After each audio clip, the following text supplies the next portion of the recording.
আসসালামু আলাইকুম, আশা করি সবাই ভালো আছেন। আজকে আমরা দুবাই ভিসা সম্পর্কে আপনাদের সাথে কিছু তথ্য শেয়ার করব। আপনারা ইতিমধ্যেই জানেন যে দুবাই ভিসা চালু হয়েছে, কিন্তু সম্পূর্ণভাবে কিন্তু দুবাই ভিসা বর্তমানে চালু হয়নি। মূলত যারা আগে আরবি করেছিল, যাদের ভিসা ক্যান্সেল হয়েছে, তারা কিন্তু আবার নতুন করে আবেদন করতে পারবে অন্য আরবি করের ভিসায়, এবং তাদের কিন্তু ভিসা মোটামুটিভাবে কিন্তু হচ্ছে। আমি আবারও বলি, আপনারা যারা আগে আরবি করে ভিসায় ছিলেন, ভিসা ক্যান্সেল হয়ে আছে, তারা কিন্তু আবার নতুন করে আরবি করে ভিসায় আবেদন করতে পারবেন, এবং আপনাদের এই ভিসাগুলো বর্তমানে হচ্ছে। অনেক ভিসা কিন্তু আমরা দেখেছি মোটামুটি চলে আসছে, 15-20 দিন যাবত থেকে কিন্তু দুবাই ভিসা চালু হয়েছে। আর অন্য একটি ভিসা হলো high profession visa. High profession visa, যেটি কিন্তু আপনার ডিগ্রি সার্টিফিকেট বাধ্যতামূলক লাগবে। কিন্তু আমরা বেশিরভাগই বাংলাদেশি যারা আছি, শ্রমিক ভাইয়েরা, প্রবাসী ভাইয়েরা, ডিগ্রি সার্টিফিকেট বেশিরভাগের মানুষের কিন্তু নাই।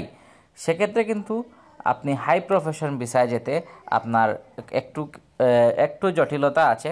যাদের হাই ডিগ্রি সার্টিফিকেট আছে, তারাও কিন্তু মোটামুটি আপনার হাই প্রফেশন ভিসায় যেতে পারছে না, কারণ ডিগ্রি সার্টিফিকেট থাকলেও কিন্তু আপনার দুবাই এমবেসি কিন্তু অনেকভাবে চেক করতেছে ফাইলগুলো, অনেক দেখে শুনে কিন্তু ভিসা দেয়। এবং হাই প্রফেশন ভিসা আপনার রেশিও মাত্র 10 থেকে 12%, 100%-এর মধ্যে।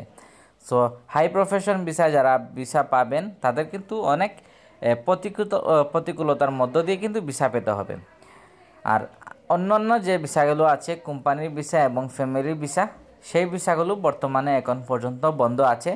এখনও পর্যন্ত ফ্যামিলি ভিসা এবং কোম্পানির ভিসা নিয়ে দুবাই এমবেসি, আরব আমিরাতের এমবেসি থেকে কোনো সিদ্ধান্ত এখনও পর্যন্ত দেওয়া হয় নাই যে ফ্যামিলি ভিসা এবং কোম্পানির যে ভিসাগুলো, সেই ভিসাগুলো নিয়ে ভিসা চালু হবে কি না।